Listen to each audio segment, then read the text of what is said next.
அதான் சொல்றேன். கொங்கு மண்டல திமுகவுக்கு பெரிய உற்சாகத்துக்கான ஒரு ஒரு அடிக்கோல் நாட்டும் நிகழ்ச்சியா தான் நான் பார்க்குறேன்னு வச்சுக்கங்களேன்.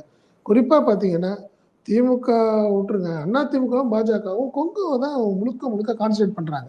இப்ப நீங்க சொல்லப்போனா, நீங்க எடப்பாடியோட டூர் மேட்டுப்பாளையத்தில ஆரம்பிச்சாரு.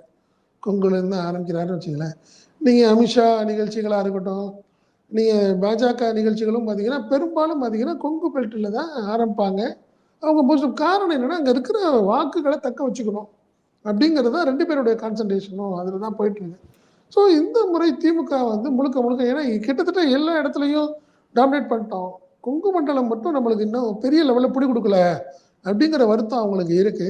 ஸோ அதற்கான ஒரு நிகழ்வா தான் இத நான் பார்க்குறேன். இதற்கான விஷயமா தான் காரணம் என்ன, இதுவரை கொங்கு மண்டலத்தில எந்த கட்சியும் நடத்தாத ஒரு விழாவா இது இருக்கணும். ஓ! அந்த பிரம்மாண்டத்த பார்க்குறப்பயே மத்தவங்க பயப்படணும். ம். அப்படிங்கிறது தான் இது ஒரு அவங்களுடைய குறிக்கோளா இருக்கும்.